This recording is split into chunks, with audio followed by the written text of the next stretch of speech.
چل الحمدللہ رب العالمین، جزاکم اللہ خیر الحمدللہ رب پروین. العالمین، الحمدللہ رب الحمدللہ. العالمین والصلاة والسلام علی رسول الکریم اما بعد فاعوذ باللہ من الشیطان الرجیم بسم اللہ الرحمن الرحیم رب اشرح لی صدری ویسر لی امری واحلل عقدۃ من لسانی یفقہوا قولی ربنا زدنا علما. آیت نمبر 43 سورۃ النساء پارہ نمبر 5. یا ایہا الذین، اے لوگو جو آمنو ایمان لائے ہو، لا تقربو نہ تم قریب جاؤ، الصلاۃ نماز کے، وانتم جبکہ تم سکارا نشے میں ہو، حتیٰ یہاں تک کہ تعلمو تم جان لو، ما جو تقولون تم کہتے ہو، ولا اور نہ جنوبن حالت جنابت میں، الا مگر عابری عبور کرنے والے ہو، سبیل راستے کو، حتیٰ یہاں تک کہ تغتسلوا تم غسل کر لو، وَإِنْ اور اگر کن تم ہو تم مردو مریض، او یا علی سفرن سفر پر، او یا جاء آیا احدن کوئی ایک، منکم تم میں سے، من الغائط قضائے حاجت سے یعنی باتھ روم ریسٹ روم سے، او یا لامستم چھوا تم نے النساء عورتوں کو، فلم پھرنا تجدو تم پاؤ ما ان پانی، فتیممو تو تیمم کر لو، سعیدن مٹی، طیبن پاک سے، فمسحو پھر مسح کرو، بوجوہکم اپنے چہروں کا، وایدیکم اور اپنے ہاتھوں کا، انا بے شک اللہ اللہ، کانا ہے عفون بہت معاف کرنے والا، غفورا بہت بخشنے والا. اب ایسا ہے کہ بہت ہی اہم آیت ہے جس میں اللہ تعالیٰ نے ایمان والوں کو مخاطب کیا ہے کہ اے ایمان والو. تو اس کے بعد صحابہ کرام کہتے تھے کہ قرآن میں جب ایسی آیت نازل ہوتی تھی تو ہم اپنے آپ کو اور ہوشیار کر لیتے تھے، کانشیس ہو جاتے تھے، خبردار ہو جاتے تھے کہ اس کے بعد اللہ تعالیٰ ہمیں کیا حکم فرما رہے ہیں. تو اس میں ایسا حکم جس کو ماننا نہایت ضروری ہو، تو اس کے ساتھ اللہ تعالیٰ یا ایھا الذین آمنو کا لفظ لگاتے ہیں. تو اس میں ہم دیکھ رہے ہیں کہ اللہ تعالیٰ کہہ رہے ہیں کہ جب تم نشے کی حالت میں ہو تو نماز کے قریب مت جاؤ. تو اب دیکھتے ہیں کہ جو اللہ تعالیٰ نے شراب کا حکم قرآن میں دیا تو یہ تدریجی حکم تھا، گریجولی شراب جو ہے حرام ہوئی تھی. وہ سوسائٹی جس میں ہر طرف گناہ ہی گناہ تھے، بچیوں کا قتل، زنا عام تھا، جو لونڈیاں تھیں ان سے انسٹیٹیوشن کا کام کرایا جاتا تھا، شراب کھلی پی جاتی تھی، جوا تھا، یعنی اس معاشرے میں ہر برائی موجود تھی. اب ایسا ہے کہ اسلام نے جو بھی حکم دیا اس کو گریجولی دیا، تدریج کے ساتھ دیا، کیونکہ ایک چیز جس میں انسان بری طرح ملوث ہوتا ہے اس کو چھوڑتے ہوئے ٹائم لگتا ہے، اس کو بندہ ایک دم نہیں چھوڑ سکتا. تو یہی حکم ہمیں ملتا ہے کہ کوئی ایسے لوگ مسلمانوں ہی میں دین کی طرف آئے تو ہم ایک دم ان کو ہر چیز پہلے دن نہ کہیں کہ ناخن نہیں رکھو گی، نیل پالش نہیں رکھو گی، ابھی سے حجاب لے لو، نہیں، پہلے ہم ان کو اللہ کے قریب کریں گے، اسلام کے جو احکامات ہیں وہ بتائیں گے، پھر ان کا آہستہ آہستہ دل بدلے گا. اور اس کی مثال آپ ایسے بھی سمجھ لیں کہ جیسے ایک گاڑی جو ہے نا فل سپیڈ جا رہی ہے، 80 کی سپیڈ پہ جا رہی ہے. اب ایسا ہے کہ اس گاڑی کو روکنا ہے تو اس گاڑی کو روکنے کے لیے اگر کوئی ایک دم بریک لگائے گا تو کیا ہوگا، کتنا نقصان ہوگا، گاڑی آؤٹ آف کنٹرول ہو جائے گی. تو بالکل یہی حال ہے کہ جب انسان گناہوں میں اتنی دور تک نکلا ہو تو اس کو آہستہ آہستہ چھوڑے. تو اللہ تعالیٰ نے اس معاشرے سے شراب کے حکم کو، یعنی 3 حکموں کے ساتھ یہ شراب جو ہے حرام ہوئی تھی. اب ایسا ہے کہ جو پہلا حکم تھا وہ سورۃ بقرہ کی آیت نمبر ہم 219 میں پڑھ چکے ہیں. اس میں بتایا گیا تھا کہ شراب اور جوئے میں گو کچھ فائدے بھی ہیں، تاہم اس کے نقصانات اس کے فائدے سے زیادہ ہیں. تو اس وقت کیا ہوا تھا کہ کچھ صحابہ کرام جو کہ متعد قسم کے تھے، اپنے آپ کو روکنا چاہتے تھے، انہوں نے شراب کو اسی وقت چھوڑ دیا تھا. تو اس کے بعد یہ آیت نازل ہوئی. یہ دوسرا حکم ہے. تیسرا سورۃ مائدہ میں ہم کو جا کر ملے گا. اس کی شان نزول میں حدیث آتی ہے حدیث ترمذی کی ہے کہ حضرت علی بن طالب جو ہیں وہی روایت کرتے ہیں کہ عبد الرحمن بن عوف نے ہمارے لیے کھانا بنایا اور دعوت دی اور ہمیں شراب پلائی. ابھی دیکھیں شراب حرام نہیں ہوئی تھی اور شراب نے ہمیں مدوش کر دیا. اتنے میں نماز کا وقت آ گیا.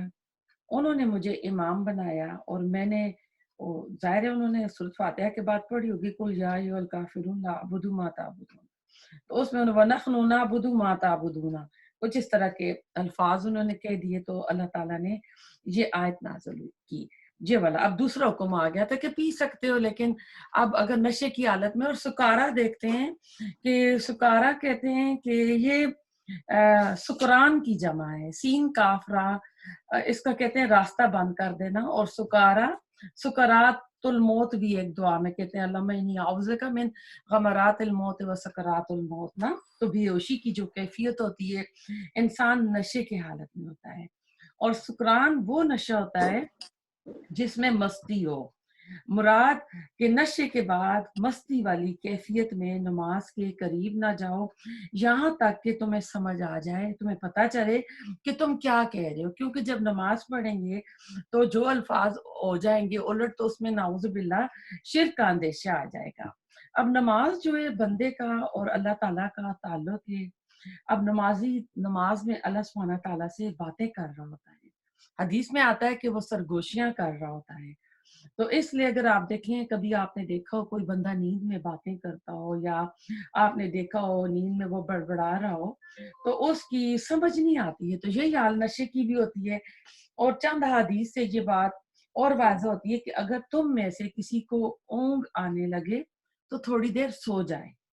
کیونکہ ہم اصل میں الصلاۃ کا ایک مطلب دعا بھی ہے نا. تو ہم نماز میں دعائیں مانگتے ہیں تو ہم اپنے آپ کو دعا کی جگہ کوئی بدعا نہ دے دیں اور جو لفظ کہہ رہے ہیں اس کے لفظوں میں کچھ اس طرح کہنا دیں کہ وہ لفظ کے معنی الٹ ہو جائیں. ایک اور حدیث میں ہے اس کا مفہوم ہے تمہارا نماز میں اتنا حصہ ہے جو تم نے سمجھا. جیسے انسان پڑھتا ہے الحمدللہ رب العالمین تو اللہ تعالیٰ سوت کہتے ہیں کہ اس بندے نے میری ثنا کی. حمد عبدی مالک یوم الدین بندہ کہتا ہے تو اللہ فرماتا ہے میرے بندے نے میری بزرگی بیان کی. ایاک نعبد و ایاک نستعین کہتے ہیں ہم تو اللہ سبحانہ تعالیٰ فرماتا ہے میرے بندے اور میرے درمیان ہے یہ. تو اس لیے جب نماز پڑھیں تو نہ تو زیادہ نیند کی اونگنے والی حالت میں پڑھیں. اور یہ شراب کا دوسرا حکم تھا ایک طرح سے یہ دوسری کڑی تھی اس کو شراب کو یعنی بتانے والی کہ یہ کیا چیز ہے. اور اس دوسرے حکم پہ بھی کچھ صحابہ نے اپنے آپ کو روک لیا تھا شراب سے. اب ایسا ہے کہ خمر ہے کیا, یہ ہر نشہ آور چیز ہے اور یہ حرام ہے. اور اس خمر کے جو ہیں 4 مراحل ہیں یعنی اس کے 4 مرحلے ہیں. نمبر 1 اس کا مرحلہ ہے جب اس کی اجازت تھی اور ایمان والے بھی پی سکتے تھے یعنی ابھی یہ حرام نہیں ہوئی تھی. پھر اس کا دوسرا مرحلہ آیا کہ اللہ تعالیٰ نے سورۃ بقرہ میں بتایا اس کے فائدے بھی ہیں اور نقصان بھی ہیں. تو پھر ایسا ہوا کہ تیسرا حکم آیا یہ والا جو آج ہم نے پڑھا. تو یعنی کوانٹٹی کم ہو گئی ہے کہ اتنا زیادہ نہ پیئیں کہ آپ نشے میں آ جاؤ اور مستی میں کچھ کا کچھ کہتے رہیں. اور چوتھا جو اس کا درجہ ہے وہ سورۃ مائدہ میں آئے گا کہ اس کے قریب بھی نہ جاؤ یہ شیطانی کاموں میں سے ہیں. اور اس میں پھر ولا آیا ہے. ولا کا لفظ جو آیا ہے واو جو ہوتا ہے حروف عطف ہوتا ہے اس حالت میں نماز کی طرف نہ جاؤ. اب جو اگلی آیت کو اس کے ساتھ اگلے کے ساتھ لگایا گیا.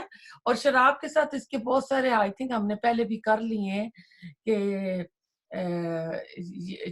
نچوڑنے والا اٹھانے والا بیچنے والا ڈلیور کرنے والا تو سارے اس کیٹیگری میں آ جاتے ہیں جس کو اللہ تعالیٰ نے حرام کیا ہے اور لعنت کی ہے.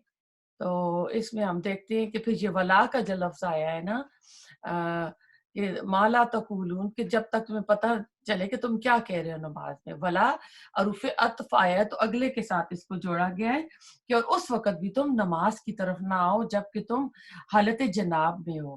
اللہ اس میں تھوڑی سی اجازت دے دی ہے کہ اگر تم حالت جنابت میں ہو لیکن اگر کسی وجہ سے مسجد سے گزرنا پڑ گیا ہے تو اس طرح کر سکتے ہیں. یا یہ کہ اس میں پھر 3 شرطیں دی گئی ہیں. پہلے میں آپ کو تھوڑا سا یہ بتا دوں 2 چیزیں جو اس میں حالت جنبی آئی ہے کہ غسل جو ہے فرض ہو جاتا ہے، اور عابری کہتے ہیں مسافر جو راستہ طے کر رہا ہوتا ہے. اس میں وہ کہتے ہیں کہ جو جنبی ہوتا ہے وہ مسجد سے گزر سکتا ہے، تو بیٹھ نہیں سکتا اگر اس کے راستے میں آ جاتا ہے. اور پھر اس کے ساتھ تیمم کا بھی آ رہا ہے ذکر، لیکن میں آپ کو تھوڑا سا غسل کا بتا دوں کہ غسل کب واجب ہو جاتا ہے. تو غسل کی جو ہے 4 یعنی اس کی کنڈیشن ہوتی ہیں کہ یہ کب کب واجب ہوتا ہے. اگر آپ لکھ رہے ہیں تو آپ لکھ لیں. نمبر 1 جو میجر ریچول جو امپیورٹی ہوتی ہے ان سے نمبر 1 اس میں آ جاتا ہے، جس کو کہتے ہیں جنابت، بستری، انٹر کو سیکشل انٹر کو ریلیشن شپ جو ہوتا ہے، تو میاں بیوی کے تعلق سے جو ہے اس کے بعد غسل واجب ہو جاتا ہے. نمبر 2 پیریڈ کے بعد، حیض کے بعد اور نفاس کے بعد، جب بچہ پیدا ہوتا ہے تو پوسٹ نیٹل بلیڈنگ جو ہوتی ہے اس کے بعد. یہ نمبر 2 میں آپ لکھیں. نمبر جو 3 ہے، یہ اس نمبر 3 کو جو میں نے کیا اس کو علماء نمبر 1 کے ساتھ بھی کر کے اکٹھا کر دیتے ہیں. تو اس میں کہ نیند میں اگر کوئی خواب دیکھے اس طرح کا جس میں اس کے جذبات، خواہشات ابھر رہی ہوں، ڈیزائر اس طرح کی ہوں، تو اس میں اگر اس کی منی خارج ہو جاتی جس کو احتلام بولتے ہیں، تو اس حالت میں بھی غسل واجب ہو جاتا ہے. اگر منی خارج نہیں ہوگی تو پھر غسل نہیں ہوگا. اور اس میں آپ کو اور مزید بتا دیتی ہوں کہ عورت کو بھی احتلام ہو سکتا ہے، جس کو ویٹ ڈریم بولتے ہیں. اور اس کی رولنگ حدیث سے یہی پتہ چلتی ہے کہ اگر اپنے آپ کو عورت ویٹ دیکھے تو پھر اپنا غسل کرے، اگر نہیں ہے تو پھر نہ کرے. اور آدمی کے لیے بھی یہی ہے.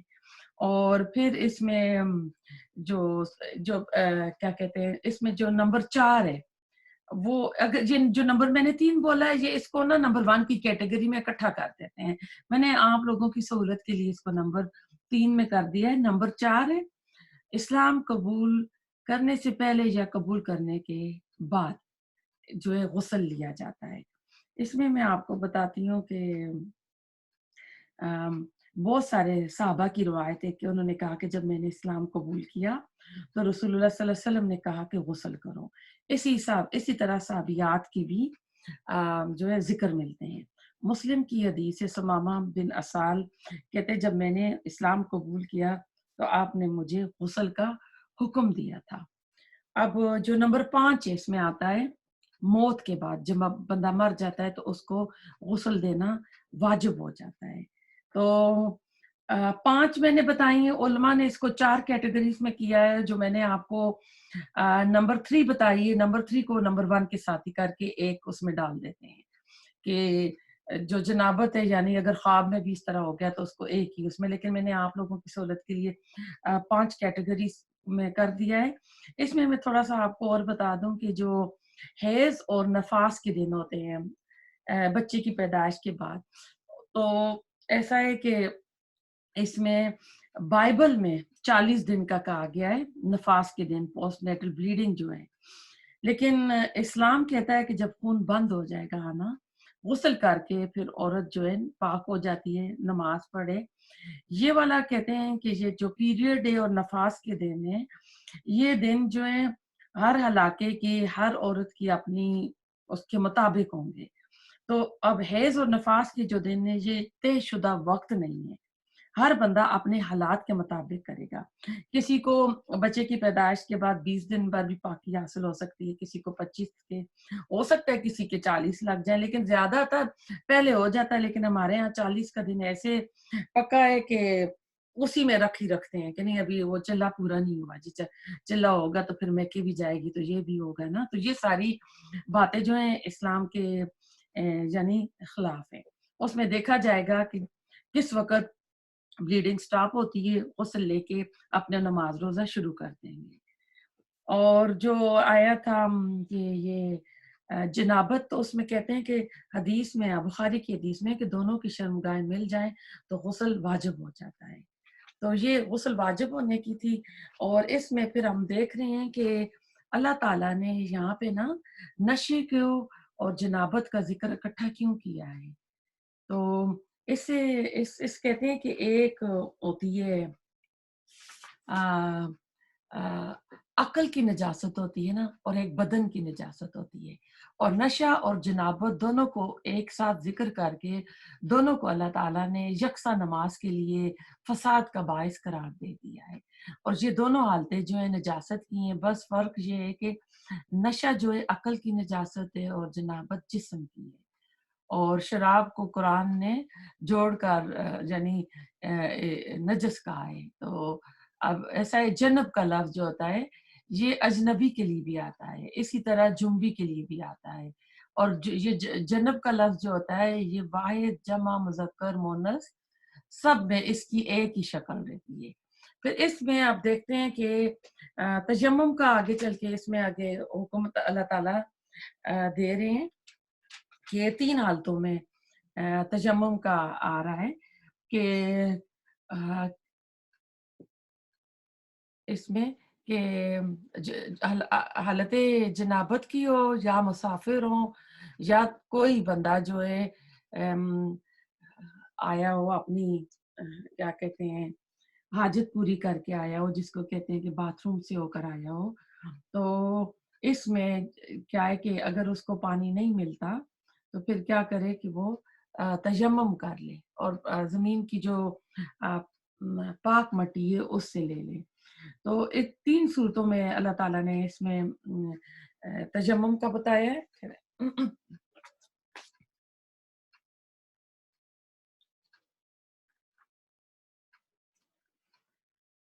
تو نماز کے لیے طہارت جو ہے بہت لازمی چیز ہے.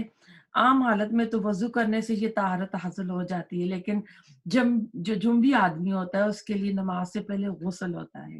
اور جو میں غسل کی آپ کو ساری صورتیں بتا چکی ہوں. اور جو یہ آیت نازل ہوئی تھی اس کا شان نزول میں آپ کو بتا دوں، خاص کر تیمم والا ٹکڑا جو ہے حضرت عائشہ فرماتی ہیں ایک دفعہ میں غزوہ بنی مستلق میں، یہ ایک غزوہ ہوا تھا جس کو غزوہ مریسی بھی بولتے ہیں، کہ میں اپنی بہن اسما رضی اللہ تعالیٰ عنہ کا ہار جو ہے ادھار مانگ کر لے گئی تھی. اور آپ نے کئی آدمیوں گئی تھی اپنی ایک ضرورت پوری کرنے کے لیے، وہاں ہار گم ہو گیا. رسول اللہ علیہ وسلم نے کئی آدمیوں کو بھیجا ہار ڈھونڈنے کے لیے. یہ وہی ٹائم ہے جس کا سورۃ نور میں ذکر آئے گا جب حضرت عائشہ کے اوپر تہمت بھی لگی تھی. تو اتنے میں نماز کا وقت آ گیا اور وہاں پر پانی نہیں تھا اور لوگ باوضو نہ تھے. اس وقت اللہ تعالیٰ نے تیمم کی آیت نازل فرمائی، یہ بخاری کی حدیث ہے. اور اس میں عمران رضی اللہ تعالیٰ عنہ فرماتے ہیں کبھی سفر میں آپ نے ایک جگہ پڑاؤ کیا، وضو کے لیے پانی منگوایا، آپ نے وضو کیا اور نماز کے لیے اذان کہی، پھر آپ نے لوگوں کو نماز پڑھائی. جب آپ نے نماز سے سلام پھیرا تو ایک شخص کو علیحدہ بیٹھے دیکھا. آپ نے اسے پوچھا اے فلاں تجھے کس چیز نے لوگوں کے ساتھ نماز ادا کرنے سے روکا؟ وہ کہنے لگا میں جنبی ہو گیا ہوں اور پانی موجود نہیں. آپ نے اسے فرمایا تمہیں مٹی سے تیمم کر لینا چاہیے تھا، وہ کافی ہو جاتا. ایک اور روایت میں آتا ہے کہ پھر آپ نے اسے مٹی سے تیمم کرنے کا حکم دیا. یہ بھی بخاری کی حدیث ہے. اب تیمم کا طریقہ کیا ہوگا؟ عمار بن یاسر فرماتے ہیں کہ آپ صلی اللہ علیہ وسلم نے مجھے کسی مہم پر بھیجا، اس دوران میں جنبی ہو گیا، مجھے پانی نہ ملا تو میں نے مٹی میں اس طرح لوٹ لگائی جس طرح کہ چپایا مٹی میں لوٹ پوٹ ہوتا ہے.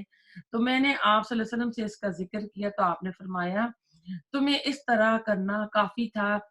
پھر آپ صلی اللہ علیہ وسلم نے اپنے دونوں ہتھیلیوں کو ایک بار مٹی پر مارا، پھر انہیں اپنے منہ کے قریب کیا اور ان پر پھونک ماری، زائد مٹی جو تھی وہ اڑا دی.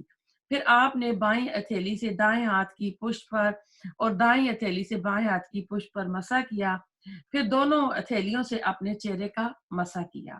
یہ بخاری کی حدیث تھی اور مسلم میں بھی ہے تیمم کے چیپٹر میں. تو اب آپ کو تیمم کا طریقہ اس سے پتہ چل گیا ہو گیا.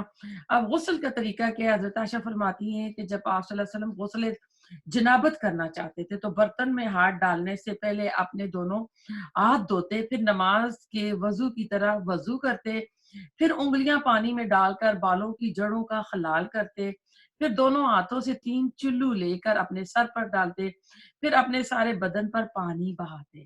اب کیونکہ یہ جو ہوتی ہے نا حالت جنابت میں، یہ ٹمپریری بندے کے پاس ہوتی ہے امپیورٹی، ناپاکی، تو اس سے پہلے بھی انسان نہا دھو کے کلین ہوتا ہے، تو اس کو دوبارہ کرنا ہوتا ہے، تو اس لیے پورا وہ نہانا الگ ہے، اور حیض کے بعد جو نہانا ہوتا ہے وہ الگ ہوتا ہے، اس میں پورا شیمپو لگانا، صابن لگانا، لیکن جو بستری کے بعد نہانا ہوتا ہے اس کو صرف 3 بار سر پہ اوپر دائیں بائیں پانی ڈال دیں، بالوں کی جڑوں میں انگلیاں سے پھرا لیں اور بس پانی ڈال دیں، اس سے پہلے غسل سے پہلے وضو کر کے، تو اس سے یہ جنابت کا غسل ہے جو حضرت عائشہ نے بتایا ہے۔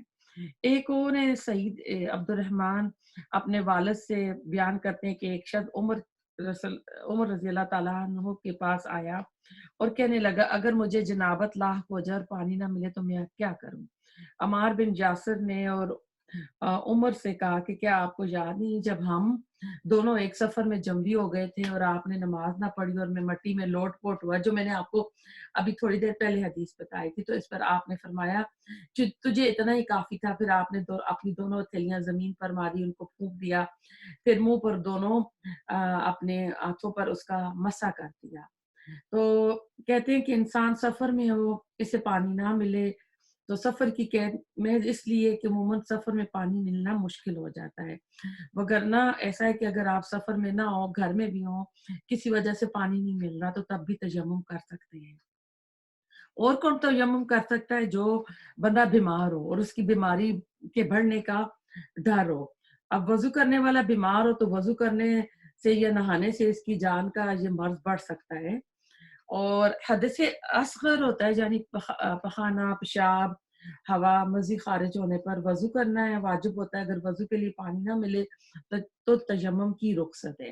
اور ایک ہوتا ہے حدث اکبر، یعنی جو میجر امپیورٹی اور مائنر امپیورٹی سمجھ لیں۔ ابھی میجر کیا ہے؟ جیسے احتلام ہونا، بستری کرنا، اس میں غسل جو ہے واجب ہو جاتا ہے، اور اس میں بھی تیمم کی رخصت ہے، یعنی جس میں غسل واجب ہے اس میں بھی اگر پانی نہیں مل رہا اور اگر کسی کی بیماری کے بڑھنے کا خطرہ ہے تو پھر وہ اس میں تیمم کر سکتا ہے۔ اور عابری سبیل کا مفہوم یہ ہے کہ اگر جنبی شخص کو مسجد میں گزرنے کے بغیر کوئی راستہ ہی نہ ہو تو وہ مسجد سے گزر سکتا ہے۔ اور ایک صحابی تھے، آپ کو پتہ ہے کہ ان کے گھروں کا راستہ اس طرح تھا کہ ادھر سے گزر کے جانا ان کو پڑتا تھا، تو اس حالت میں وہ گزرا کرتے تھے۔ تو نماز کے لیے تو وہ نہیں رک سکتا، بیٹھ نہیں سکتا، لیکن وہاں سے واک کر کے چل کے جا سکتا ہے۔ اس سے کیا پتہ چلتا ہے کہ ہماری دین میں تنگی نہیں ہے، اسلام دین یسر ہے۔ تو اس میں ہم دیکھتے ہیں کہ ابو داؤد نے تیمم کے باب میں حضرت جابر سے روایت کیا ہے کہ جابر رضی اللہ تعالیٰ عنہ کہتے ہیں کہ ہم ایک سفر پر نکلے اور سفر میں ہمارے ایک ساتھی کو سر پر ایک پتھر لگا جس سے اس کا سر زخمی ہو گیا، اسی دوران اسے احتلام ہو گیا، یعنی جو ویٹ ڈریم ہوتی ہے۔ تو وہ اپنے ساتھیوں سے پوچھنے لگا کہ کیا تمہارے خیال میں تیمم کی رخصت سے فائدہ اٹھا سکتا ہوں؟ انہیں جواب دیا کہ تم کیسے فائدہ اٹھا سکتے ہو جبکہ پانی موجود ہے؟ چنانچہ اس نے غسل کیا جس سے اس کی موت واقع ہو گئی۔ پھر جب وہ واپس آئے نا اس سفر سے، کہتے ہیں ہم نے رسول اللہ علیہ وسلم کے پاس آئے اور آپ صلی اللہ علیہ وسلم سے اس واقعے کا ذکر کیا تو آپ صلی اللہ علیہ وسلم نے فرمایا اللہ نے غارت کرے ان لوگوں نے اسے مار ڈالا۔ جب انہیں یہ مسئلہ معلوم نہ تھا تو انہوں نے کیوں نہ پوچھ لیا؟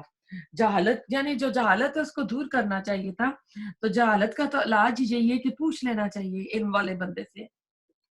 اسے اتنا ہی کافی تھا کہ وہ اپنے زخم پر پٹی باندھ لیتا اور اس پر مسح کر لیتا اور باقی جسم کو دھو لیتا۔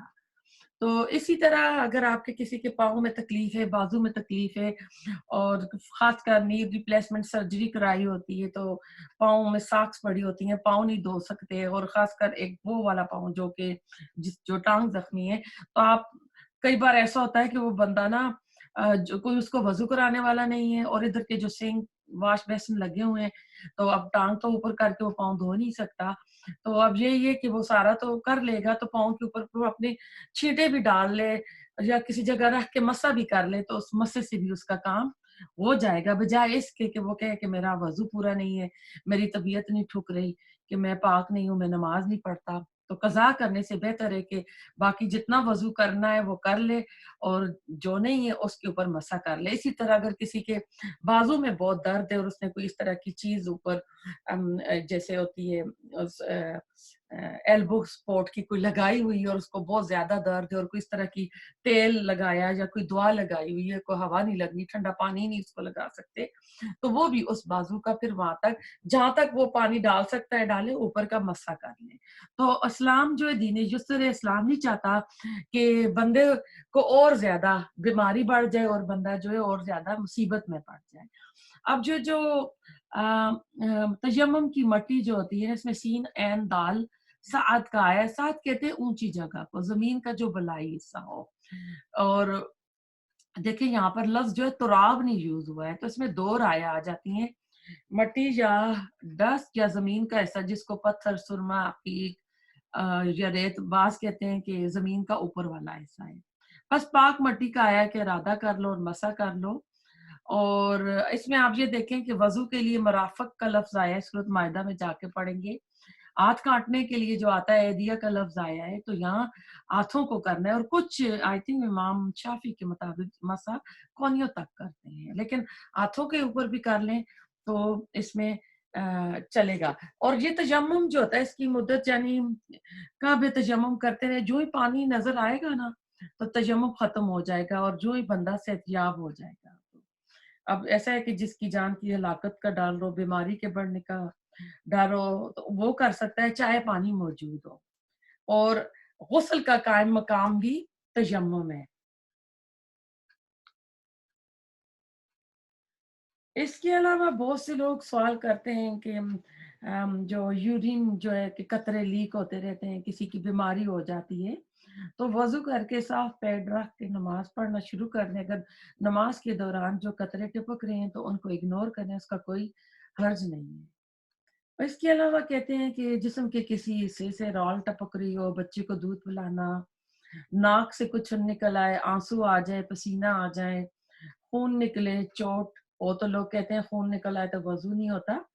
تو یہ اختلافی مسئلہ ہے کہ وضو ٹوٹا ہے نہیں ٹوٹا ہے. تو ہم اس میں آپ کو میں تھوڑے سے صحابہ کرام کے واقعات بتا دیتی ہوں خون نکلنے کے بارے میں.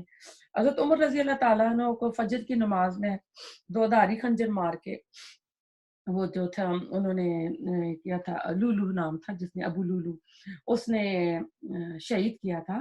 تو آپ تیسرے دن فوت ہوئے تھے, تو آپ کا خون نکل رہا تھا, آپ نے وہ جو نماز تھی آپ نے نماز پڑھائی تھی. تو اس سے پتہ چلتا ہے کہ خون نکلنے سے وضو نہیں ٹوٹتا. اور اس کے علاوہ ناک سے نقصیر آ رہی ہو, اس سے بھی وضو نہیں ٹوٹتا, الٹی سے بھی وضو نہیں ٹوٹتا. اور کچھ کہتے ہیں کہ نامحرم کے سامنے بال ننگے کر دیں تو جی وضو ٹوٹتا ہے, اس سے گناہ ہوگا, وضو نہیں ٹوٹے گا. تو اسی طرح کہ آ جائے, نقصیر آ جائے تو نہیں ٹوٹے گا. اور ایک غزوہ ذات الرقہ تھا جس میں صحابہ کرام کے پاؤں پہ چھالے پڑ گئے تھے, تو انہوں نے پٹیاں باندھی تھی. تو ایک صحابی نماز پڑھ رہے تھے, انہیں تیر لگا اور خون نکل رہا تھا اور وہ نماز جو ہے پڑھ رہے تھے. تو اس سے پتہ چلتا ہے کہ نماز جو ہے وضو نہیں ٹوٹتا, اس سے نماز جو ہے ہو جائے گی. آیت نمبر 44, علم کیا نہیں ترا آپ نے دیکھا, الذین طرف ان کے جو اوتو دیے گئے, نصیباً ایک حصہ, من الکتاب کتاب سے, یشترونا وہ خریدتے ہیں, الدلالتا گمراہی کو, وہ یریدونا اور وہ چاہتے ہیں, ان کے تدلو تم بھٹک جاؤ, السبیل راستے سے. اب دیکھیں یہ علم ترا جو آتا ہے عبرت کے لیے, دیکھنے کے لیے آتا ہے. کبھی رسول اللہ علیہ وسلم کو کہا جاتا ہے کہ آپ نے ان کو نہیں دیکھا جن کو کتاب کا حصہ دیا گیا تھا, یعنی تورات اور انجیل کا حصہ. اس سے مراد یہود اور نصارہ ہیں. اور یہاں یہود سے مراد کیونکہ مدینے میں نازل ہو رہی ہے تو مدینہ کے یہود مراد ہیں. انہوں نے وہ گمراہی کے خریدار بنے ہوئے تھے, حالانکہ رسول اللہ علیہ وسلم وہاں پر ایک نبی کی حیثیت سے آئے ہوئے تھے, آپ ان کو ہدایت دے رہے تھے. تو یشترونا کے لفظ ہم نے پڑھے, خریدتے ہیں حقیقی معنوں میں. اب گمراہی تو نہیں خریدی جاتی نا, تو مراد یہ کہ یہ گمراہی کے طلبگار ہیں. تو ہم وہی چیز لیتے ہیں نا جو جس کی ہمیں طلب ہوتی ہے.